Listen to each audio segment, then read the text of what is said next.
चलिए जी, देखो क्वेश्चन के फॉर्मेट में थ्योरी कवर करवाने का मेरा प्रयास है कि क्वेश्चन के फॉर्मेट में आज आपको थ्योरी में कवर करवाऊंगा। चैप्टर अगर आप देखेंगे तो चैप्टर आपको देखने के लिए मिलता है कॉन्स्टिट्यूशन डेवलपमेंट, संवैधानिक विकास। उस संवैधानिक विकास से संबंधित एक एक करके एक प्रश्न जो है आपके सामने आपकी स्क्रीन पर रखूंगा। पहला सवाल, फर्स्ट क्वेश्चन आपकी स्क्रीन पर है, संविधान सभा का निर्माण किस मिशन के तहत यहाँ पर आपको होता हुआ नजर आता है? संविधान सभा का निर्माण किसके तहत आपको होता हुआ नजर आता है? प्रश्न यहाँ पर पहला आपके सामने स्क्रीन पर है। कैबिनेट मिशन के तहत, माउंटबेटन प्लान के तहत, क्रिप्स मिशन के तहत या फिर वेवेल प्लान के तहत? सवाल फर्स्ट क्वेश्चन आपके सामने आपकी स्क्रीन पर है। अगर हम बात करें संविधान सभा का निर्माण किस मिशन के तहत हुआ है, तो देखो सबसे पहले अगर हम बात करते हैं तो ये कैबिनेट मिशन हमारे सामने नजर आता है। ये कब भारत आया था? ये भारत आया था 24 मार्च 1946 को। ये भारत कब आया था? ये भारत आया था 24 मार्च 1946 को। इसमें कुल मिला के कितने सदस्य थे? तो इसमें कुल मिला के आपको 3 सदस्य, 3 मेंबर जो हैं वो देखने के लिए मिलते हैं। उन 3 सदस्यों का नाम क्या था? उन 3 सदस्यों का नाम आपको इस प्रकार मिलता है। पहला व्यक्ति मिलता है पैथविक लॉरेंस। पहला व्यक्ति यहाँ पर आपको मिलता है पैथविक लॉरेंस। दूसरा व्यक्ति आपको मिलता है एवी अलेक्जेंडर। दूसरा व्यक्ति यहाँ पर आपको मिलता है एवी अलेक्जेंडर। और तीसरा व्यक्ति जो था उसका नाम था स्टेफर्ड क्रिप्स या क्रिप्स नाम का व्यक्ति आपको मिलेगा। इस पैथविक लॉरेंस को ही अध्यक्ष बनाया गया था। ये जो समिति आपको दिखती है या बेसिकली ये जो कैबिनेट मिशन आपको दिखता है, इसका अध्यक्ष आपको पैथविक लॉरेंस जो है वही देखने के लिए मिलता है। साथ के साथ यही पैथविक लॉरेंस, हमने कल चर्चा करी थी, यही उस समय भारत सचिव के पद पर भी विराजमान था। किस पद पर था? ये उस समय आपको भारत सचिव के पद पर भी विराजमान नजर आता है। अब एक सवाल मन में आना चाहिए सर, कल भी उठाया था, इसका काम क्या था? कैबिनेट मिशन का काम भारत में क्या था? मतलब कैबिनेट मिशन का काम, इसका जो वर्क आपको देखने के लिए मिलता है वो क्या था? हमने कल भी चर्चा करी थी। इसका काम था संविधान सभा का निर्माण करवाना। संविधान सभा का निर्माण करवाना, ये इसका पहला काम आपको मिलता है। दूसरा काम यहाँ पर आपको इसका मिलता है इंटरिम गवर्नमेंट का निर्माण करवाना, अंतरिम गवर्नमेंट का निर्माण करवाना। और तीसरा काम इसका मिलता है राजाओं को राजी करना भारत के संविधान बनाने में कि वो अपनी भूमिका निभाएं, उसके लिए राजाओं को राजी करना। इसके साथ साथ हम बात करते हैं सर माउंटबेटन प्लान के संबंध में या क्रिप्स प्लान के संबंध में, तो ये 1942 में आपको मिलेगा। वेवेल प्लान 1945 1945 में आपको देखने के लिए मिलेगा। और माउंटबेटन योजना आपको 1947 में देखने के लिए मिलती है। ठीक है, प्रश्न का उत्तर क्या है? सवाल का सही जवाब है यहाँ पे option number A, cabinet mission. यहाँ पे इस प्रश्न का सही उत्तर है। आज 1773 से लेकर 1773 से लेकर 1947 तक के प्रश्न यहाँ पर मैंने रखे हैं। 1947 तक के प्रश्न जो हैं वो यहाँ पर मैंने रखे हैं। अगला सवाल, नेक्स्ट क्वेश्चन, सवाल है निम्नलिखित कथनों पर विचार कीजिए। विचार करिए भाई, विचार करना तो फर्ज बनता है हमारा। तो निम्नलिखित कथनों पर विचार कीजिए। संविधान सभा के गठन की मांग सर्वप्रथम 1922 में मोहनदास करमचंद गांधी जी के द्वारा की गई थी। फैजपुर अधिवेशन भारतीय राष्ट्रीय कांग्रेस का पहला ऐसा अधिवेशन था जिसमें संविधान निर्माण के लिए चुनी हुई संविधान सभा की मांग की गई थी। और लास्ट है, मनवेंद्र नाथ रॉय पहले व्यक्ति थे जिन्होंने किसी राजनीतिक दल की ओर से संविधान सभा की मांग करी थी। प्रश्न ध्यान से पढ़ो और ध्यान से समझो। सवाल है निम्नलिखित में से वो कौन सा कथन है जो सत्य है? निम्नलिखित में से वो कौन सा कथन यहाँ पर आपको मिलेगा देखने के लिए जो सत्य है? वो सुना होगा ना तुमने डायलॉग कि मैं सत्य कहूंगा, सत्य के अलावा कुछ भी नहीं कहूंगा। तो इस प्रकार की एक स्टेटमेंट है आपके सामने। कोई ऐसा है जिसे इंग्लिश में आवश्यकता है? कोई ऐसा जिसे इंग्लिश में समझाने की यहाँ पर आवश्यकता पड़े? ऐसा कोई विद्यार्थी है क्या जिसे अंग्रेजी भाषा में यहाँ पे समझाना पड़े? पहले आप समझिए अपने हिसाब से प्रश्न को, उसके बाद मैं एक एक करके पृष्ठभूमि जो है वो आपके सामने क्लियर करता हूँ। देखिए, अगर हम बात करें सर कथन 1 के बारे में, मतलब स्टेटमेंट 1 के बारे में अगर हम बात करें सर, तो स्टेटमेंट 1 कहती है गांधी जी ने सर्वप्रथम संविधान के निर्माण की जो है वो मांग करी थी। सत्य कथन है। दूसरा, अगर आप देखेंगे तो 1936 में फैजपुर अधिवेशन आपको मिलता है जहां पर कांग्रेस के मंच से मांग की गई थी संविधान के संबंध में, जिसमें संविधान निर्माण के लिए चुनी हुई संविधान सभा की मांग यहाँ पर करती हुई आपको नजर आती है। मगर तीसरी जो स्टेटमेंट है वो असत्य है, क्योंकि मनवेंद्र नाथ रॉय ने, एम एन रॉय ने मनवेंद्र नाथ रॉय ने, मतलब MN रॉय ने, इन्होंने इंडिविजुअल डिमांड करी थी सर, व्यक्तिगत मांग थी इनकी इंडिविजुअल डिमांड आपको देखने के लिए मिलती है, ना कि किसी पार्टी के तहत आपको इनकी डिमांड मिलती है। दोबारा समझ लो, कोई जल्दी नहीं है सर।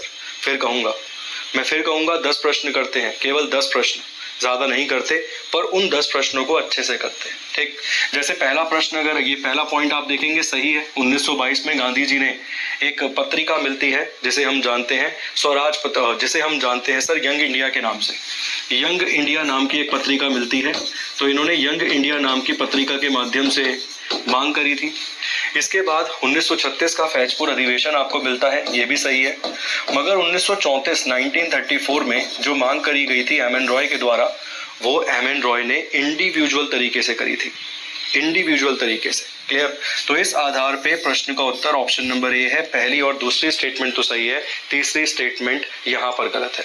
ठीक है, फर्स्ट और सेकंड स्टेटमेंट तो यहाँ पर आपको सही देखने के लिए मिलेगी, मगर थर्ड स्टेटमेंट की जब हम बात करते हैं तो तीसरी स्टेटमेंट यहाँ पर आपको गलत मिलेगी। क्लियर है? I am audible to all of you? आवाज सही आ रही है क्या? कोई नहीं, मैं चेक करा देता हूँ अभी। आवाज तेज कीजिए, है ना? आवाज तेज आ रही है, सही से आ रही है क्या? ठीक, नहीं भाई, बाइलैंग्वेज एक्सप्लेन करेंगे ना, केवल हिंदी में क्यों करेंगे सर? दोनों ही तरीके से एक्सप्लेन करेंगे ना, ताकि दोनों ही तरीके से विद्यार्थियों को पॉइंट समझ आए। केवल ना हिंदी में करूंगा ना केवल इंग्लिश में करूंगा, बाइलैंग्वेज काम करते हैं ताकि दोनों ही स्टूडेंट्स का बेनिफिट हो। बहुत सारे ऐसे एस्पिरेंट है जो इंग्लिश में ही दे सकते हैं, और बहुत सारे ऐसे एस्पिरेंट है जो केवल हिंदी में जानते हैं। ठीक, मैं कराता हूँ, आवाज ठीक कराता हूँ, आप परेशान मत होइए। चलिए, अगला सवाल है, नेहरू रिपोर्ट के संदर्भ में निम्नलिखित में से कौन सा कथन सही है? यह ब्रिटिश भारत का पहला लिखित संविधान था। नेक्स्ट है, इसमें पूर्ण स्वराज को स्पष्ट रूप से स्वीकार किया गया था। इस रिपोर्ट की अध्यक्षता पंडित जवाहरलाल नेहरू ने की थी। मेरे हिसाब से सेम प्रश्न हमने कल भी डील किया था। कौन सा कथन या सही जो आपको देखने के लिए मिल रहा है, इस तरीके से प्रश्न है। कथन 3 को फिर से समझा दीजिए। 3 क्यों सर, 4-5 कथन भी समझा देते हैं दोबारा से, उसमें तो काहे ही परेशान हो रहे हो तुम, है ना? पर पहले अब इस प्रश्न की तरफ आइए। सवाल इसको ढंग से पढ़िए, आराम से पढ़िए। नेहरू रिपोर्ट के संदर्भ में निम्नलिखित में से कौन सा कथन सही है? यह ब्रिटिश सरकार का पहला लिखित संविधान था। यह ब्रिटिश सरकार का पहला लिखित संविधान था। इसमें पूर्ण स्वराज को स्पष्ट रूप से स्वीकार किया गया था। तीसरा है, इस रिपोर्ट की अध्यक्षता पंडित जवाहरलाल नेहरू ने की थी। देखिए, सबसे पहले इस वाली स्टेटमेंट को काटेंगे। ऐसा क्यों? क्योंकि इसकी अध्यक्षता किसने करी थी? इसकी अध्यक्षता करते हुए आपको नजर आते हैं मोतीलाल नेहरू। किसने करी थी? तो मोतीलाल नेहरू ने इसकी अध्यक्षता करी थी। एक तो ये पॉइंट याद रखिए। इसमें पूर्ण स्वराज की मांग नहीं थी भाई, इसमें डोमिनियन स्टेटस की मांग आपको देखने के लिए मिलती है। किसकी? डोमिनियन स्टेटस की मांग यहाँ पर आपको देखने के लिए मिलती है। ठीक, इसके साथ साथ पहली स्टेटमेंट आपको सही दिख जाती है, ये वाली स्टेटमेंट सही है, बाकी दोनों स्टेटमेंट गलत है। और इस आधार पे प्रश्न का उत्तर क्या है? केवल 1, पहला ए यहाँ पर इस सवाल का सही जवाब है। प्रश्न सवाल का सही जवाब क्या है? ऑप्शन नंबर जो 1 है ना, केवल पहली स्टेटमेंट जो है ना, वो यहाँ पे सही है। बाकी दोनों स्टेटमेंट यहाँ पर आपको गलत देखने के लिए मिलेगी। ठीक है, बाकी दोनों स्टेटमेंट जो है वो यहाँ पर आपको गलत देखने के लिए मिलेगी। अगला प्रश्न है, भारत के विभाजन के पश्चात भारतीय प्रांत में कुल कितने सीटें थी? ध्यान से पढ़िएगा प्लीज। सवाल है, after the partition of India how many seats were there in the Indian provinces? भारत के विभाजन के पश्चात भारतीय प्रांत में कुल मिला के कितनी सीटें आपको देखने के लिए मिलती हैं? प्रश्न यहाँ पर ये है। ऑप्शन में है, after the partition of India how many seats were there in the Indian provinces. Provinces के बेसिस पे पूछ रहा है, ध्यान रखना। इस तरीके से सीट थी ना, एक तो ब्रिटिश इंडिया वाली सीट्स आपको मिलती हैं और एक आपको मिलती हैं प्रिंसली स्टेट वाली सीट्स। कौन सी सीटें मिलती हैं? एक आपको मिलती है प्रिंसली स्टेट वाली सीट।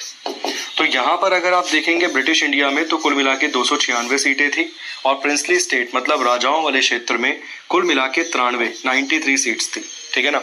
इसके बेसिस पर अगर 296 को और 93 को जोड़ दिया जाए तो संख्या कितनी आती थी? 389 यहाँ पे संख्या आपको मिलती थी। अब इस 389 में से 90 जो थे वो भिखमंगे की तरफ चले गए थे, मतलब पाकिस्तान वाली तरफ, और टोटल कितने बचे फिर? 299। अब ये पूछ रहा है कि इन 299 में से प्रोविंसेस की जो संख्या बची वो कितनी थी? ऐसे है प्रश्न सर। उम्मीद करता हूं बात समझ आ रही है। ठीक,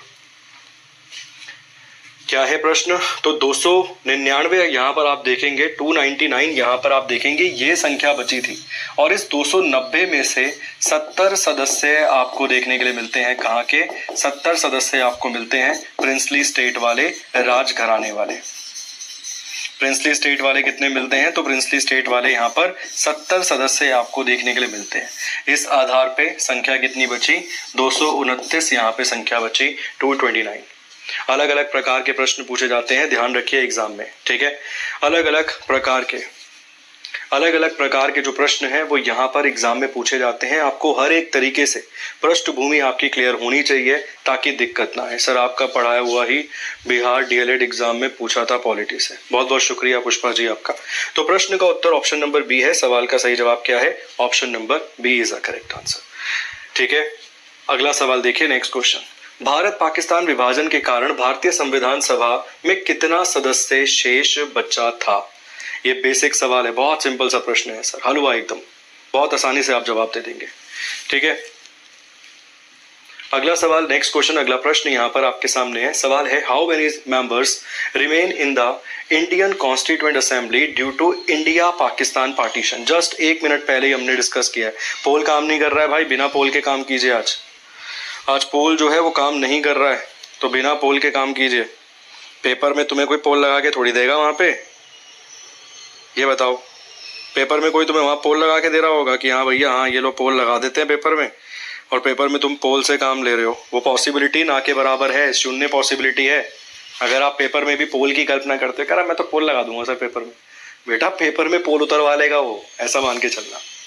देखो, भारत पाकिस्तान मतलब भारत और भीखमंगे के बीच, भारत और भीखमंगे का विभाजन हुआ, तो भीखमंगा आपको इस तरीके से नजर आता है सर। टोटल सीटों की संख्या फिर एक बार डिस्कस करेंगे, 389 थी। 389 में से 299 सीटें आपको भारत की तरफ आती हुई नजर आती हैं, क्योंकि बाप बाप होता है ये हम जानते हैं। तो भारत की तरफ 299 सीटें आती हुई नजर आती हैं। और आज एक वीडियो बड़ी वायरल हो रही है जहां पे व्लादिमीर पुतिन और मोदी जी सामने से निकल रहे हैं और कटोरा लेकर खड़े हुए हैं पाकिस्तान के प्रधानमंत्री शहबाज शरीफ। तो कटोरा वाला चित्र मैं उम्मीद करता हूं आपने देख लिया होगा। तो 90 सीटें इनकी तरफ जाती हुई आपको नजर आती हैं, वो भी मान लो हमने दान दक्षिणा में दे दी। तो प्रश्न का उत्तर क्या है? 299। यहाँ पर इस सवाल का सही जवाब है 299। और अलग ही चित्र वायरल हो रहा है भाई साहब। वो बंदा यूं खड़ा है, कह रहा यहाँ भी डाल दो कुछ पैसा, हमारी तरफ भी डाल दो चेक वैक एक आधा, और मोदी जी इग्नोर मार रहे हैं, हट बे, ऐसे करके। चलिए जी, प्रश्न का उत्तर क्या है? 299, 299 यहाँ पे इस सवाल का सही जवाब है।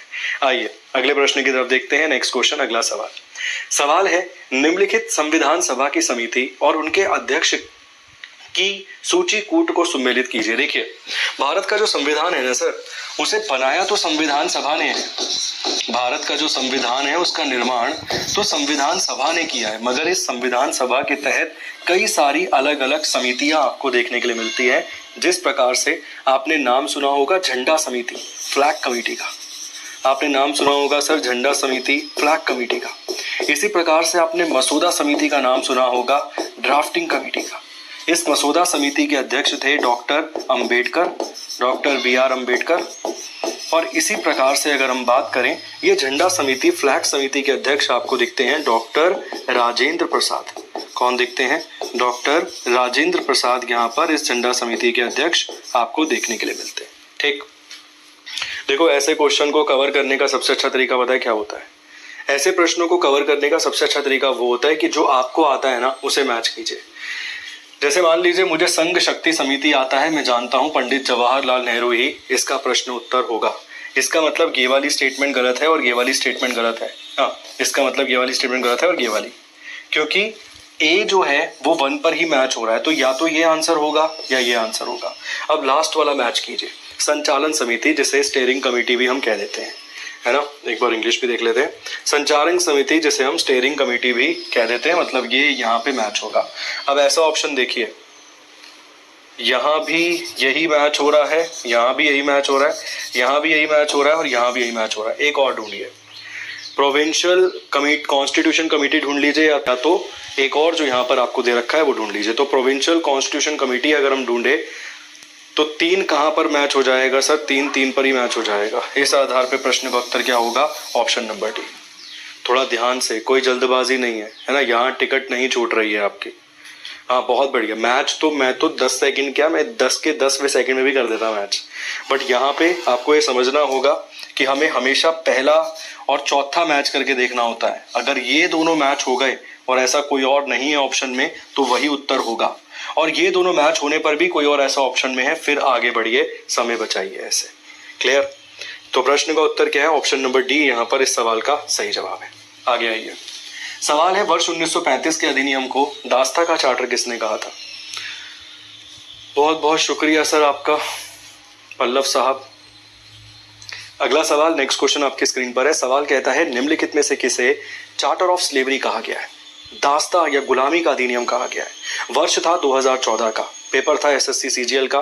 2014 2015 दोनों ही प्रतियोगी परीक्षाओं में 2 साल बैक टू बैक ये प्रश्न पूछा गया एग्जाम में सर कि चार्टर ऑफ स्लेवरी निम्नलिखित में से किसने कहा था? महात्मा गांधी कौन बोल के निकल रहा है भाई? चार्टर ऑफ स्लेवरी निम्नलिखित में से किसने कहा था? दास्ता या गुलामी का दास्ता किसने कहा था? देखिए, अगर हम बात करें तो वर्ष 1935 में 1935 के अंदर आप देखते हैं government of India act 1935 Bharat आते हुए, और उस अधिनियम को कई सारी स्टेटमेंट उसके लिए दी गई थी। जैसे एक स्टेटमेंट दी गई थी कि ये उस गाड़ी के समान है, उस गाड़ी के समान है जिसमें ब्रेक ही ब्रेक है, इंजन है ही नहीं। ये स्टेटमेंट रिट की प्रतियोगी परीक्षा में पूछी गई थी और ये स्टेटमेंट दी थी पंडित जवाहरलाल नेहरू ने। इसी प्रकार से स्लेवरी, चार्टर ऑफ स्लेवरी किसने कहा था? ये स्टेटमेंट भी पंडित जवाहरलाल नेहरू के द्वारा ही दी गई थी। इसके अलावा इसी को कहा गया है सड़ा गला रद्दी अधिनियम। ये स्टेटमेंट किसने दी थी? ये स्टेटमेंट दी थी मोहम्मद अली जिन्ना ने। इसके अलावा एक और स्टेटमेंट दी गई थी, ऊपर से लोकतांत्रिक अंदर से खोखला। ये स्टेटमेंट किसने दी थी? तो ये स्टेटमेंट मदन मोहन मालवीय के द्वारा दी गई थी। आप आरएएस की तैयारी कर रहे हैं या राजस्थान में किसी अन्य परीक्षा की तैयारी कर रहे हैं तो स्टेटमेंट बेस्ड क्वेश्चन आपको देखने के लिए अधिकतम मिलते ही मिलते हैं। ठीक है, मोहम्मद अली जिन्ना ने क्या कहा? सड़ा गला रद्दी अधिनियम। इसके अलावा मदन मोहन मालवीय ने क्या कहा? ऊपर से लोकतांत्रिक अंदर से खोखला। ये स्टेटमेंट दी गई थी अलग अलग प्रकार की। क्लियर है? इसी चार्टर को, ये जो चार्टर आप देख रहे हैं ना, इसे ही कहा गया है मिनी कॉन्स्टिट्यूशन एक्ट। जल्दी से बताओ क्या मैं सही बता रहा हूं या गलत बता रहा हूं? इसी को कहा गया है मिनी कॉन्स्टिट्यूशन एक्ट। इसी को कहा गया है लघु संविधान अधिनियम। क्या मैंने ये स्टेटमेंट सही लिखी है या गलत लिखी है?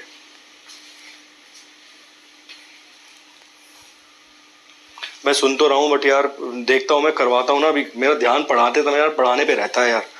बोलता हूँ एक बार वॉइस के लिए, है ना, रुको मैसेज डालता हूँ मेरे बच्चों, मैसेज डालता हूँ, रुक जाओ। क्या मैंने ये स्टेटमेंट ठीक लिखी है? ऐसा तो नहीं है कि मैंने स्टेटमेंट गलत लिखी है? कहीं वो 42वां संवैधानिक संशोधन तो नहीं है? ऐसा तो नहीं है?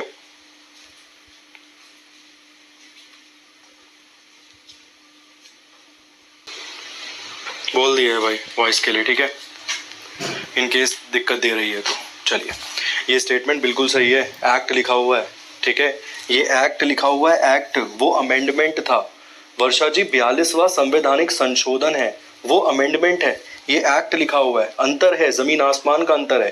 पेपर में ध्यान से पढ़ना है एक बार कि पूछ क्या रहा है पहले, ठीक है। तो पंडित जवाहरलाल नेहरू, और इसी को मिनी कॉन्स्टिट्यूशन एक्ट भी कहा गया है। चलिए अगले प्रश्न की तरफ बढ़ेंगे। नेक्स्ट क्वेश्चन, सवाल है, बाल गंगाधर तिलक ने संविधान सभा की मांग किस पत्रिका के माध्यम से की थी?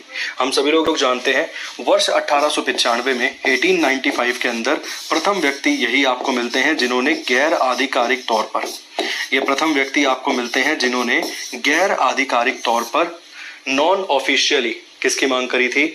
मांग करी थी संविधान सभा की, कॉन्स्टिट्यूएंट असेंबली की। क्या होगा प्रश्न का उत्तर? स्वराज मैगजीन के माध्यम से, यंग इंडिया मैगजीन के माध्यम से, मराठा मैगजीन के माध्यम से, या फिर नन ऑफ दिस, निम्नलिखित में से कोई भी नहीं। देखो, यंग इंडिया के माध्यम से तो वर्ष 1922 में गांधी जी ने कहा था कि भारतीय लोगों का संविधान या भारत का संविधान भारतीय लोगों के द्वारा ही सुशोभित तो होना चाहिए। ये स्टेटमेंट किसने दी थी? ये स्टेटमेंट दी थी मोहनदास करमचंद गांधी ने वर्ष 1922 में। मगर प्रश्न यहाँ पर पूछा गया है कि भाई बीजी तिलक, बाल गंगाधर तिलक, जो एक्सट्रीमिस्ट नेता आपको मिलते हैं, उग्र सोच के नेता जो आपको मिलते हैं, इन्होंने किसके संबंध में मांग करी थी? इन्होंने स्वराज बिल के माध्यम से वर्ष 1895 में 1895 में इंडिविजुअली, और ये प्रथम व्यक्ति बने थे जिन्होंने गैर आधिकारिक रूप पे, गैर आधिकारिक तरीके से, गैर आधिकारिक रूप से संविधान सभा की मांग की थी। किसकी मांग की थी? संविधान सभा के संबंध में जो है मांग करी थी, डिमांड करी थी। बहुत बढ़िया जी। अगला प्रश्न देखिए, नेक्स्ट क्वेश्चन। 26 नवंबर 1949 को संविधान के कुल कितने अनुच्छेद लागू किए गए थे? टोटल मिला के कितने अनुच्छेद लागू किए गए थे संविधान के, कब? तो तारीख आपके सामने है सर, 26 नवंबर 1949 को। करिए अटेम्प्ट। चलिए जी, 26 नवंबर 1949 को कुल मिला के कितने यहाँ पे अनुच्छेद लागू किए गए थे? भाई बड़ा टिपिकल क्वेश्चन है, 15 और 16 दोनों दे रखे हैं। 15 और 16 जो है वो दोनों दे रखे हैं, और कई बार आप समझ सकते हैं ये दिक्कत देता है एग्जाम में। एक बार देख लेते हैं, पहले लिख के ही देख लेते हैं क्या क्या मिलता है। देखो, हम सभी लोग जानते हैं 5, 6, 7, 8 और 9। एक इस तरीके से ग्रुप बना लीजिए 5 का पहले तो, ठीक है। ये 5 का ग्रुप बना लीजिए, एक निपट जाएगा। ये याद करने में दिक्कत होती है। एक 5 का ग्रुप बना दीजिए, एक निपट गया। उसके बाद एक और सीक्वेंस उठाइए। किस तरीके से? ऐसे उठाइए, 60, 324। देखो 60 में क्या लिखा हुआ है? राष्ट्रपति की शपथ का उल्लेख है। 324 में क्या लिखा हुआ है? चुनाव आयोग के बारे में। और एक 366, इसमें लिखी हुई है मिसलेनियस परिभाषा। कैसी परिभाषाएं मिलती हैं? मिसलेनियस परिभाषा। और इसके साथ साथ एक और आर्टिकल उठा लीजिए 367। एक ग्रुप और बना लीजिए 4 का। पहला बन गया 5, 6, 7, 8, 9। दूसरा ग्रुप बन गया 60, 324, 366 और 367। 2 ग्रुप यहाँ पर आपको बनते हुए नजर आ रहे हैं, और इस आधार पे आपने 9 आर्टिकल्स याद कर लिए। उसके बाद 379, 380। उसके बाद तीसरा ग्रुप बनाइए 379, 380, 388। मतलब इसके बाद जो बचे हुए आर्टिकल्स है ना, उनको एक साथ निपटा दीजिए, ठीक है। या फिर इसका बना लीजिए 379, 380 और 388। उसके बाद सीधा बनाइए 391, 392, 393। और ये लागू जो हुए थे ना 15, इनके बारे में लिखा हुआ था कहाँ? 394 नंबर का भी एक अनुच्छेद मिल जाएगा। तो इस आधार पे 16 लागू हुए थे। फोर्स में 15 आए थे, मगर ये बात लिखी हुई थी 16वां अनुच्छेद में, मतलब 16 आर्टिकल में, ठीक है। आइडिया बहुत अच्छा है, लिटरली बहुत अच्छा है। एक साथ याद करने जाएंगे दिक्कत होगी। अब देखो, मैं तुम बताता हूँ, याद हो गए। मान लो इनकेस मुझे ही याद नहीं है, याद हो गए, आंख बंद करके भी याद होंगे तुम्हें। 5, 6, 7, 8, 9, 5 निपट गए। उसके बाद के निपटाओ 60, 324, 366, 367। कितने निपट गए? एक सेगमेंट निपट गया, 9 याद हो गए। उसके बाद यहाँ आओ 379, 380 और 388। एक और पार्ट याद हो गया, 3 याद हो गए। उसके बाद सिंपल है 391, 392, 393, 394। क्लास के बाद अगर आप आंख बंद करके भी याद करेंगे ना, लिटरली आपको याद होगा। हर चीज को तोड़ने का प्रयास कीजिए, हर चीज को तोड़ने का, छोटे से छोटे तरीके से तोड़ने का प्रयास कीजिए, बात बन जाएगी, ठीक है। 26 नवंबर 1949 के दिन ये घटना, ये काम हुआ था। चलिए आइए, भारत के प्रथम वायसराय कौन थे? कौन था सर भारत का प्रथम वायसराय? कौन आपको मिलता है देखने के लिए? हाँ सर, डेफिनेटली प्रैक्टिस भरपूर है यहाँ पे, कहीं कोई दिक्कत आपको आएगी नहीं। आइए वापस, सवाल है भारत का प्रथम वायसराय कौन था? बनाया क्यों था? वजह तो पता होनी चाहिए, बनाया क्यों था। आइए देखो, 1833 में एक चार्टर भारत आया था। 1833 के अंदर, आप एक्सप्लेनेशन देखिए, आप आंसर दीजिए, मैं एक्सप्लेन करता हूँ। 1833 में एक चार्टर भारत आया था, और इस चार्टर के माध्यम से क्या बनाया गया था? इस चार्टर के माध्यम से बनाया गया था गवर्नर जनरल भारत। जो गवर्नर जनरल बंगाल था, उसे गवर्नर जनरल भारत बना दिया गया। इसके बाद 1853 में 1853 में एक और चार्टर आया, और इसमें समय नहीं बताया गया था। इसमें समय तय नहीं था। इसका जो समय है ना, वो तय नहीं था। जैसे ये तो 20 साल के लिए आया था, 20 ईयर्स के लिए, मगर ये वाला कितने साल के लिए आया था ये पता नहीं था। और इसके बाद होती है 1857 की क्रांति, 1857 का रिवॉल्ट। और इस रिवॉल्ट के बाद जब अंग्रेज भारतीय लोगों से पूछते हैं कि समस्या किससे थी आपको, तो भारत के अधिकतम लोग जो राजा महाराजा थे, वो कहते हैं हमें समस्या थी इस पद से। गवर्नर जनरल का जो पद है, इस पद से हमें समस्या थी, जिसके चलते अंग्रेज कहते हैं हटा दिया लो इसे तुम्हारे कहने पर। और वर्ष 1858 1858 में भारत आता है, भारत शासन अधिनियम 1858 में, 1858 में भारत शासन अधिनियम भारत आता है। और इस अधिनियम के माध्यम से एक पद बनाया जाता है भारत सचिव का। एक पद बनाया जाता है भारत सचिव का, और इसको दी जाती है एक मंत्री परिषद। इसे दी जाती है एक मंत्री परिषद 15 सदस्यों की, ठीक है। और इसी की सहायता के लिए भारत में एक नया व्यक्ति बिठाया जाता है इसकी सहायता के लिए, जो कहलाता है वायसराय। और प्रथम वायसराय कौन था? प्रथम वायसराय था यहाँ पे कैनिंग। इस कैनिंग के द्वारा ही 1 नवंबर 1858 को 1 नवंबर 1858 को इलाहाबाद दरबार लगाया गया था। क्या लगाया गया था? इलाहाबाद दरबार लगाया गया था। क्लियर है? 22 घंटे का चैप्टर है डेवलपमेंट, 22 घंटे का, 22 आवर्स का 22 घंटे का चैप्टर है डेवलपमेंट। ऐसा नहीं है कि आपको यकीन हो कि एक दिन में काम हो जाएगा, टाइम लगेगा भाई, है ना, टाइम लगेगा, ऐसा टाइम लगेगा। एक प्रश्न पूछूंगा, पोस्ट कौन सी बड़ी थी? दोनों में से पोस्ट कौन सी बड़ी थी? भारत सचिव ज्यादा शक्तिशाली था या वायसराय ज्यादा शक्तिशाली था या गवर्नर जनरल? बेसिकली कमेंट कीजिए एक बार। सर क्या ये प्रैक्टिस एसएससी के लिए पर्याप्त होगा? सर 360 डिग्री वाली प्रैक्टिस है, ये हर एक एग्जाम के लिए पर्याप्त होगी सर। चलिए, दोनों में से कौन सी पोस्ट बड़ी थी?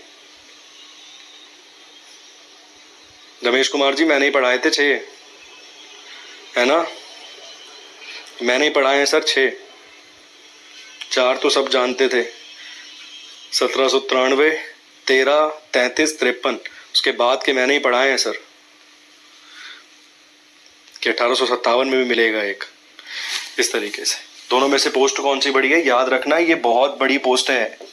ये मान के चलो इसने मुंडू रख रखा है, इस बंदे ने इसे मुंडू रख रखा है बाल बाल बनाने के लिए। इतनी बड़ी पोस्ट है ये भारत सचिव इतनी बड़ी पोस्ट है कि इसने इसको वायसराय को तो चाय वाय पिलाने के रख रखा था कि शाम को चाय गर्म करके लेके आता था ये, पर जाना पड़ता था इंग्लैंड इसे चाय गर्म करके।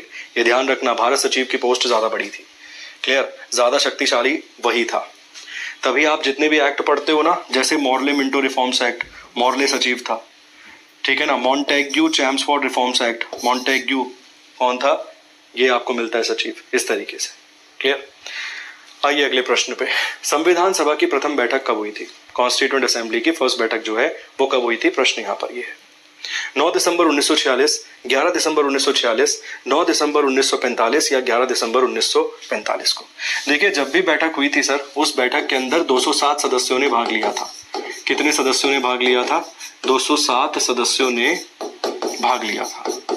क्लियर? इन 207 सदस्यों में से महिलाएं कितनी थी? 10 महिला थी सर। कितनी महिला थी? 10 महिला थी। ठीक है। मुस्लिम लीग ने बॉयकॉट किया था।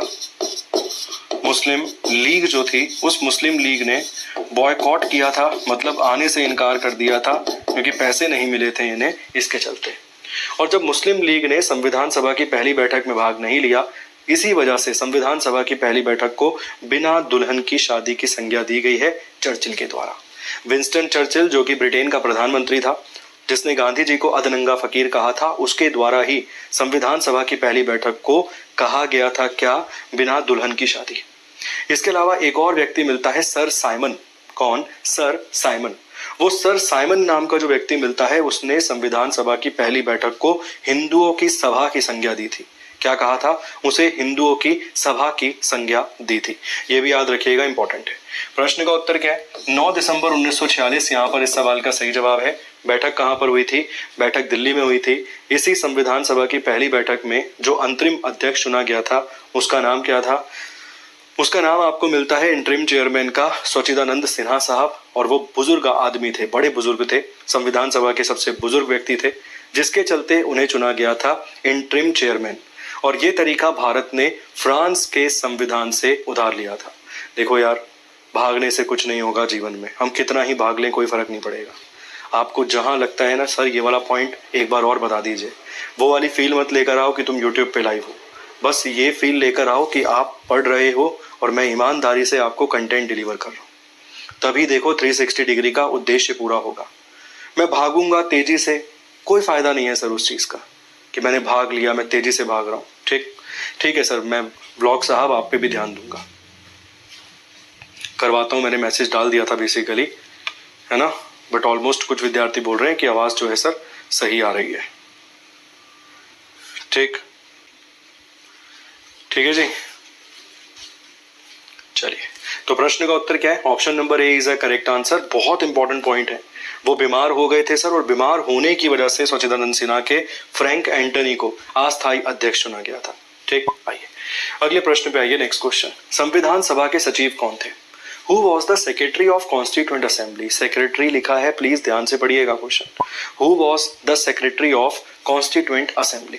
संविधान सभा के आपको सेक्रेटरी कौन देखने के लिए मिलेंगे? प्रश्न यहाँ पर यह है। ऑप्शन में है B N Rao, Benegal Narsingh Rao, H V R Iyengar, S N Mukherjee या फिर प्रेम बिहारी नारायण रायजादा। देखो, इनके द्वारा संविधान को लिखा गया था, इनके द्वारा संविधान को लिखा गया था, इनके द्वारा संविधान को लिखा गया था। ठीक है जी, संविधान को किसने लिखा था? तो इन्होंने लिखा था संविधान को। एस एन मुखर्जी की अगर हम बात करें तो इन्हें आर्किटेक्ट कहा गया है सर, है ना, इन्हें क्या कहा गया है? आर्किटेक्ट कहा गया है। बी एन राव की अगर हम बात करें तो ये कौन थे? सलाहकार, एडवाइजर। ये कौन थे? ये थे सलाहकार, एडवाइजर, संविधान सभा के सलाहकार थे ये, एडवाइजर के रूप में आपको मिलते हैं। ऐसे प्रश्नों में पता है क्या करना होता है? ऐसे प्रश्नों में एलिमिनेशन मेथड का इस्तेमाल कीजिए। एलिमिनेशन मेथड का अर्थ होता है कि भाई आप उन ऑप्शंस को पहले एलिमिनेट कर दीजिए जिनके बारे में आप जानते हैं। जैसे कि बी एन राव, बेनेगल नरसिंह राव की अगर हम बात करें सर तो सलाहकार थे।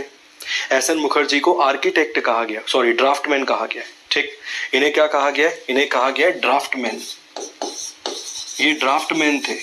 ठीक, इसके अलावा प्रेम बिहारी नारायण रायजादा ने भारत के संविधान को हाथों से लिखा था। तो तीन तो यहाँ पे एलिमिनेट हो गए, ड्राफ्टमैन एलिमिनेट हो गए, बी एन राव और प्रेम बिहारी नारायण रायजादा। अब एक ही बचते हैं जिनका नाम है एच वी आर अयंगर। तो कॉन्स्टिट्यूएंट असेंबली के सेक्रेटरी के रूप में आपको कौन मिलते हैं? प्रश्न का उत्तर यहाँ पर रहेगा ऑप्शन नंबर बी। थोड़ा सा दिमाग लगाएंगे प्रश्न में तो बात बन जाएगी, एलिमिनेशन मेथड का इस्तेमाल करेंगे तो बहुत बढ़िया बात बन जाएगी। आइए अगले प्रश्न की तरफ। भारत के संविधान के अनुसार संघीय व्यवस्था की विशेषता में शामिल नहीं है। According to the Constitution of India, the feature of federal system does not include. The feature of federal system does not include. ये है प्रश्न यहाँ पर। अगला सवाल देखिए, नेक्स्ट क्वेश्चन। ड्राफ्टिंग कमेटी नहीं, ड्राफ्टमैन, इस तरीके से सवाल है। भारत के संविधान के अनुसार संघीय व्यवस्था की विशेषता में शामिल नहीं है। According to the constitution of India, the feature of federal system does not include. शक्तियों का विकेंद्रीकरण, centralisation of power, constitution of India. ठीक है, सुप्रीमेसी ऑफ कॉन्स्टिट्यूशन, स्वतंत्र न्यायपालिका या लिखित संविधान। भारत के संविधान के अनुसार संघीय विशेषता या संघीय व्यवस्था की विशेषता में शामिल नहीं है। थोड़ा ध्यान से पढ़िए।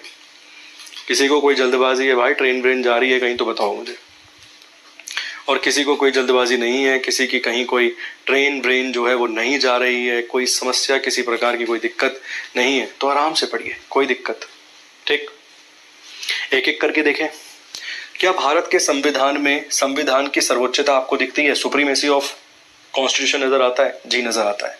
क्या हमारी न्यायपालिका स्वतंत्र है? यार बोल लेंगे तो वैसे तो अलग बात है, मगर स्वतंत्र तो है, इंडिपेंडेंस ऑफ जुडिशरी है। क्या भारत का संविधान लिखित है? हाँ सर बिल्कुल लिखित है। मगर क्या भारत के संविधान में एक सेंट्रलाइजेशन आपको दिखता है? मतलब केंद्रीयकरण दिखता है। केंद्रीयकरण का अर्थ होता है कि शक्तियों को एक ही जगह पर रख देना। क्या करना? शक्तियों को एक ही जगह पर रख देना। मगर हमारा कॉन्स्टिट्यूशन तो शक्तियों को फैलाता है। कहाँ फैलाता है? आर्टिकल 246, 246, संघ सूची, राज्य सूची और संवर्ती सूची, कॉन्करेंट लिस्ट, इस तरीके से।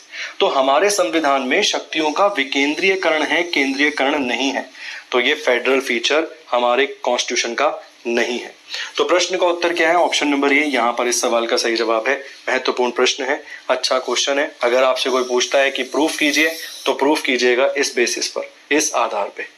ठीक है, इस बेसिस पे, इस आधार पे प्रूफ कीजिएगा। आइए अगले प्रश्न की तरफ बढ़िए, थोड़ा सा नेक्स्ट क्वेश्चन की तरफ। अगला सवाल जो है आपके सामने आपकी स्क्रीन पर है। सवाल है, निम्नलिखित कथनों पर विचार कीजिए और दिए गए कूट की सहायता से बताइए कि इनमें से कौन सा सही है। संविधान में यूनियन ऑफ स्टेट्स शब्द का प्रयुक्त हुआ है क्योंकि भारतीय राज्यों को अलग होने का अधिकार नहीं है। एस के धर आयोग ने राज्यों के पुनर्गठन हेतु भाषा के आधार की अपेक्षा प्रशासनिक सुधार की वरीयता दी थी। पंडित नेहरू, जवाहरलाल नेहरू, सरदार पटेल और पटट्टा भाई सीतारमैया की अध्यक्षता में कांग्रेस कमेटी राज्यों के पुनर्गठन में भाषा आधार के पक्ष में थी। करिए एक बार अटेम्प्ट। चलिए जी, अगला सवाल, नेक्स्ट क्वेश्चन। सर किसी भी एग्जाम की आप तैयारी कर रहे हैं, आप क्लास लीजिए। 360 डिग्री का अर्थ यहाँ पर यही है, आप किसी भी एग्जाम की तैयारी कर रहे हैं, आप क्लास लीजिए। ठीक, क्वेश्चन बायलैंग्वेल ये रहा सर, इंग्लिश में ये रहा। The term union of state is used in the constitution because Indian state does not या do not have right to state as Kedar Commission gave preference to administration convenience over language for the reorganization of state. The Congress committee headed by Pandit Nehru, Sardar Patel, Patatta Bhai Sitaramaiya was in a favor of linguistic basis in a reorganization of state. प्रश्न है निम्नलिखित में से कौन सी statement जो है वो सही है? करें क्या डिस्कस? देखो यार, एक चीज तुम्हें सुधारनी पड़ेगी अपने अंदर। तुम में से ऐसा कौन कौन है जो चाहता है इसी साल उसकी नौकरी लग जाए? एक बार यस लिखिए कि भाई मैं चाहता हूँ, यस बोल दीजिए बस। आप में से ऐसा कौन कौन सा विद्यार्थी है जो ये चाहता है कि इस साल उसकी नौकरी लग जाए? केवल यस बोलिए और नो बोलिए, हाँ और ना, इसमें उत्तर कीजिए। हाँ देख लिया भाई, मैंने तुम्हारे सबके आंसर देख लिया। अब मैं जरा डिस्कस कर लूँ। गुरुजी 4 तारीख को एग्जाम है, आशीर्वाद दीजिए। गॉड ब्लेस यू भाई, अच्छे से करके आना। मुझे लगता है ऑलमोस्ट सभी ऐसे होंगे, दिल से तो दिल भेज दिया होगा अब तक तो। ठीक है जी भाई, यस आना शुरू हो गए हैं। हिंदी दिखाओ, हिंदी, इंग्लिश, पंजाबी, सर मलयालम, सब भाषाएं देख लीजिए, फिर भी उत्तर वही आपको देना है। तो चलिए, मैक्सिमम लोग जवाब दे रहे हैं कि सर हम चाहते हैं इस साल हमारी नौकरी लग जाए। देखो, अगर आपको इस साल अपनी नौकरी लगनी है ना, तो आपको अपने अंदर एक ठहराव लाना पड़ेगा, थोड़ा सा ठहराव लाना पड़ेगा। सर आवश्यकता है, जरूरी है। आप बोलोगे क्या बात कर रहे हो, पढ़ा पॉलिटी रहे हो और ज्ञान पेल रहे हो अध्यात्म का। नहीं, अध्यात्म का ज्ञान नहीं पेल रहा हूं। देखो यार, ऐसे क्वेश्चन जब जब हमारे सामने आते हैं ना, हमारे सेंस काम करना बंद कर जाते हैं। हम क्या करते हैं, देखा जाएगा, ये लो। अरे क्यों देखा जाएगा यार? वो माता पिता से पूछो ना यार, जो दिन भर खेत में काम कर रहे हैं, गर्मी में, धूप में, आंधी में, तूफान में, बारिश में, जाड़े में, हर मौसम में भाई साहब पिता सुबह अपनी रोटी 4 बांधकर और साथ में प्याज और मिर्ची का अचार रखकर निकल जाते हैं काम करने के लिए। इसलिए थोड़ी जाते हैं कि यार तुक्का फेल दो तुम क्वेश्चन में। ये क्वेश्चन अगर इंडिविजुअल पूछा जाए तो तुम लोग गलत दोगे क्या? अगर ये प्रश्न इंडिविजुअल पूछा जाए, इन्होंने मना कर दिया था ना कि नहीं बनेगा भाषा के आधार पे स्टेट, यहां वो बोल रहा है बना दो भाषा के आधार पे। कल ही तो पढ़ाए हैं यार, इन्होंने तो मना कर दिया था ना कि भाषा के आधार पे स्टेट नहीं बनेगा। ये कमेटी बनी थी 1948 में, ये समिति बनी थी 1948-49। इन दोनों ही समितियों ने इनकार कर दिया था, मना कर दिया था कि भाषा के आधार पे राज्यों का पुनर्गठन नहीं होगा। अब देखो मना कर रहा है यहाँ पे। इस आयोग ने पुनर्गठनेशु भाषा के आधार की अपेक्षा प्रशासनिक सुधार की वरीयता दी थी। ये वाली तो सही है, ये वाली गलत है और ये वाली भी सही है। इस आधार पे प्रश्न का उत्तर है ए और बी। हर प्रश्न का उत्तर ऑप्शन नंबर डी नहीं होता। ये समझोगे तो बात बन जाएगी। ठीक, ये समझोगे तो बात बन जाएगी, अन्यथा आप हमेशा एग्जाम में इन क्वेश्चंस को गलत करेंगे। इन प्रश्नों को पढ़ने का सबसे अच्छा तरीका है इंडिविजुअल पढ़िए, अलग अलग पढ़िए इन क्वेश्चंस को। स्टेटमेंट वाले क्वेश्चन को अलग अलग करके देखिए, एक एक करके। आइए अगले प्रश्न की तरफ। सवाल है, संविधान सभा के समक्ष the constitution as settled by the constituent the assembly be passed प्रस्ताव किसने प्रस्तुत किया था? Who presented the proposal the constitution as a settled by assembly be passed before the constituent assembly? भाषा के आधार पे प्रश्न है सर। ये क्वेश्चन लैंग्वेज बेस है। इसकी भाषा को अगर हमने समझ लिया एक बार तो इस प्रश्न का उत्तर हम सही और सटीक दे देंगे। इस प्रश्न की भाषा को हमने नहीं समझा, हम इस सवाल का जवाब कभी नहीं दे पाएंगे। दोबारा पढ़ता हूं। संविधान सभा के समक्ष the constitution as settled by the assembly be passed प्रस्ताव किसने प्रस्तुत किया था? ऑप्शन में है सच्चिदानंद सिन्हा। मेरे ख्याल से 1949 में इनकी मृत्यु हो गई थी, जितना मैंने पढ़ा है। 1948 में शायद इनकी मृत्यु हो गई थी, 1948 में। सरदार वल्लभ भाई पटेल, ठीक।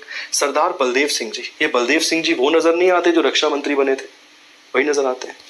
देखो, अगर आपको एलिमिनेट भी करना था ना तो ये एलिमिनेट हो जाएंगे और मेरे हिसाब से ये एलिमिनेट हो जाएंगे। अब या तो ये होगा इस प्रश्न का उत्तर या ये होगा। अब एक बार दोबारा देखो, constitution as settled by the assembly be passed, तो यहां पर बात कर रहा है किसकी सर? अंबेडकर साहब की। उन्होंने वो ये बोल रहा है जो ड्राफ्ट तैयार किया गया था, जो ड्राफ्टिंग समिति के द्वारा, मसौदा समिति के द्वारा, पांडुलेखन समिति के द्वारा ड्राफ्ट तैयार किया गया था, उसे संविधान सभा के समक्ष किसके द्वारा प्रस्तुत किया गया? तो डॉक्टर भीमराव रामजी अंबेडकर के द्वारा, डॉक्टर BR अंबेडकर के द्वारा। ठीक है, ये टेक्निकली केवल लैंग्वेज बेस्ड क्वेश्चन है। अगर हमने इसको इस तरीके से समझ लिया कि प्रारूप किसने पेश किया था तो बात बन जाएगी।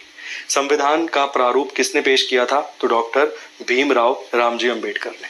और इसी प्रारूप को 26 नवंबर 1949 को स्वीकार कर लिया गया था, एक्सेप्ट कर लिया गया था as a constitution of India. स्वीकार कर लिया गया था, एक्सेप्ट कर लिया गया था। चलिए आइए, सांप्रदायिक निर्वाचक मंडल के जनक कौन थे? Who was the father of communal electorate? सांप्रदायिक निर्वाचक का जनक किसे कहा गया है? किसने कहा था? एक और स्टेटमेंट आपको मिलती है, सांप्रदायिक निर्वाचक का जनक और सांप्रदायिक तरीके से पाकिस्तान का जनक। ये स्टेटमेंट दी थी डॉक्टर राजेंद्र प्रसाद ने। ठीक है, मैं दोबारा समझाता हूं, पहले उत्तर दीजिए इसका। चैम्सफोर्ड, मॉर्ले, मिंटो और मॉन्टेक्यू। निम्नलिखित में से कौन मिलेगा जिसे सांप्रदायिक निर्वाचक मंडल के जनक के रूप में जाना जाता है? एक प्रश्न पूछूं आपसे, क्या ये अंग्रेजों ने खुद किया था? मतलब ये अंग्रेजों की चाल थी या फिर हमारी भी कोई भूमिका थी इसमें? क्या ये अंग्रेजों की कोई चाल थी या इसमें हमारी भी कोई भूमिका थी? क्या ये अंग्रेजों की चाल थी या इसमें हमारी भी कोई भूमिका थी? मिंटो को ही कहा गया है सांप्रदायिक निर्वाचक मंडल का जनक, और मिंटो को ही डॉक्टर राजेंद्र प्रसाद ने पाकिस्तान का जनक भी कहा है। मिंटो को ही डॉक्टर राजेंद्र प्रसाद ने पाकिस्तान का जनक भी कहा है। पता है, आप में से बहुत सारे विद्यार्थी, मेरे हिसाब से ना के बराबर कुछ एक दो विद्यार्थी ऐसे होंगे जो ये जानते होंगे इसमें पूरी भूमिका थी सर। भारतीय राष्ट्रीय कांग्रेस और मुस्लिम लीग दोनों की ही पूरी भूमिका थी। ठीक है, कैसे थी मैं बताता हूँ। देखो, मुस्लिम लीग एक अधिवेशन के माध्यम से ये मांग करता है कि जो वायसराय की एग्जीक्यूटिव काउंसिल है ना, उसमें 6 सदस्य थे। ठीक है, यहाँ पे सत्यनारायण सिन्हा करके मेरे हिसाब से एक सदस्य जो हैं वो पहले भारतीय बनेंगे जो वायसराय के एग्जीक्यूटिव काउंसिल में मेंबर बनते हैं 1909 में। तो मुस्लिम लीग ने एक मांग करी थी और मांग करके उसने कहा कि वायसराय की जो कार्यकारी परिषद है, एग्जीक्यूटिव काउंसिल है, उस एग्जीक्यूटिव काउंसिल के अंदर 2 भारतीय लोग होने चाहिए और एक जो होगा वो मुस्लिम ही होना चाहिए, और एक हिंदू हो, ईसाई हो, कोई भी धर्म से हो, हमें फर्क नहीं पड़ता। इसके साथ साथ मुस्लिम लीग ने ही ये मांग करी थी कि हमें सेपरेट इलेक्ट्रोड की आवश्यकता है, पृथक निर्वाचक मंडल की आवश्यकता है। पता है इसका अर्थ क्या है? समझाता हूं मैं। ये कई बार हम सेपरेट इलेक्ट्रोड को भी नहीं समझ पाते हैं। इसका अर्थ देखो क्या है। एक क्षेत्र है जहां पे 10 लोग रहते हैं, एक क्षेत्र है जहां पे 10 लोग रहते हैं। अगर इन 10 लोगों में से 6 लोग मुस्लिम हैं, अगर इन 11 लोगों में से 6 लोग मुस्लिम हैं, मेजॉरिटी मुस्लिम की है, तो मुस्लिम कैंडिडेट ही यहाँ पे खड़ा हो सकता था और इन मुस्लिम कैंडिडेट को ही यहाँ पर वोट डालने का अधिकार था। ये मांग की गई थी सर। किसने करी थी? तो ये मांग की गई थी मुस्लिम लीग के माध्यम से। ठीक है, ये ध्यान रखना। ये सारी भूमिका हमारी है। जब कांग्रेस का निर्माण हो गया था तो सारी की सारी मांगे करी जा रही हैं, वही मांगों को स्वीकार कर रहे हैं वो लोग। मैं प्रूफ कर दूंगा आपको आगे चल के। चलिए अगला प्रश्न देखिए। सवाल है, भारत का मूल संविधान द्वारा हस्तलिखित किया गया था। The original constitution of India was hand written by. The original constitution was hand written by. आज मेरे को लगता है आवाज की कई विद्यार्थी बता रहे हैं दिक्कत। मैं क्लास के बाद चेक कराता हूँ यार, है ना। बहुत बढ़िया है सर संविधान लिखा हुआ, कसम से। जो बातें आप नहीं जानते हैं ना, अगर आप वो जान जाओगे तो मजा आ जाएगा। ठीक, नहीं भाई, मेरा गला एकदम फर्स्ट क्लास है, गले में कोई दिक्कत नहीं। मैं बोलता थोड़ा धीरे ही हूँ। तेज बोलता हूँ ना यार, फिर मेरे दिमाग से कॉन्सेप्ट हिल जाते हैं। मैं धीरे बोलता हूँ ना, जितना धीरे, शालीनता, जितने सिंपल तरीके से पढ़ाऊंगा उतना बेहतर से बेहतर पढ़ा पाऊंगा। और जहाँ मैं थोड़ा हाथ पार ये वो ऐसे कर दूंगा ना, फिर वो आप समझ सकते हो कि थोड़ा सा ध्यान डाइवर्ट होता है इन चीज़ों में। पता है, ये रहते थे शांति निकेतन में। ये वही शांति निकेतन है जिसका निर्माण रविंद्रनाथ टैगोर ने करवाया था, और वही शांति निकेतन जिसे हमने यूनेस्को की वर्ल्ड हेरिटेज लिस्ट में भी जोड़ा है। ये वहां पर रहते थे। इनके पास गए पंडित जवाहरलाल नेहरू, और नेहरू जी ने जाकर इन्हें कहा कि आपको लिखना होगा भारत का संविधान। बताइए कितना पैसा लेंगे। तो इन्होंने कहा कि मैं पैसा तो 1 रुपया भी नहीं लूंगा संविधान लिखने का, मगर संविधान के हर दूसरे पन्ने पर मेरे और मेरे दादा का नाम लिखा होना चाहिए। जिसके चलते कभी आप संविधान के पन्नों को खोलेंगे ना तो वहां पर आपको लिखा हुआ मिलेगा कॉर्नर्स पे, ऐसे कॉर्नर्स पे आपको लिखा हुआ मिलेगा प्रेम बिहारी नारायण रायजादा। इन्होंने इंग्लिश में लिखा था सर, इन्होंने अंग्रेजी भाषा वाला लिखा था। अब मैं चाहूंगा कि आप कमेंट बॉक्स में, क्योंकि लगभग क्लास का समय जो है समाप्त हो गया है, मैं चाहूंगा कि आप कमेंट बॉक्स में बताएं हिंदी वाला लिखने वाले व्यक्ति का नाम क्या था, जिसने संविधान को हिंदी में लिखा उसका नाम क्या था। इसके साथ साथ संविधान की पहली जो कॉपी छप के पब्लिश हुई थी वो देहरादून में हुई थी। क्लियर है? कहाँ पर हुई थी? देहरादून के अंदर। चलिए जी, इस प्रश्न को होमवर्क के रूप में रखिए, HW के रूप में रखिए, इस प्रश्न को होमवर्क के रूप में रखिए, इस प्रश्नों को। इसका जवाब कमेंट बॉक्स में कमेंट करके आप लोग दीजिएगा। ऑलमोस्ट क्लास का टाइम जो है सर समाप्ति की तरफ बढ़ रहा है। लगभग हमने प्रॉपरली क्वेश्चंस अपने कवर किए हैं, डिस्कस किए हैं। इसी प्रकार से डेली बेसिस पे आपको क्लासेस मिलेगी। डेवलपमेंट को मैं एक बार दोबारा चलाऊंगा। अभी मान लीजिए आज मैंने थोड़ा डेवलपमेंट के कुछ ही क्वेश्चंस लिए हैं, बट कल मैं फंडामेंटल राइट्स मौलिक अधिकार चैप्टर लूंगा, चैप्टर वाइज लूंगा। सर्कल चलेगा सर, रुकेगा नहीं, है ना? बहुत बढ़िया। वसंत कुमार वेद नाम देव नाम बता भी रहे हैं लोग, बहुत बढ़िया जी। तो सर्कल चलेगा। कल मौलिक अधिकार करेंगे और मौलिक अधिकार के अद्भुत प्रश्न, अद्भुत बोले तो बढ़िया बेहतरीन प्रश्न कवर करवाऊंगा विद डिटेल एक्सप्लेनेशन के साथ कि भाई क्यों, यही क्यों, इसी की क्यों आवश्यकता, और याद करने का तरीका भी सिखाऊंगा, ट्रिक भी सिखाऊंगा बहुत अच्छे से, सिंपल तरीके से। ठीक है, चलिए बाकी अगली क्लास में मुलाकात करेंगे। जाने से पहले सेशन को जरूर लाइक कीजिएगा।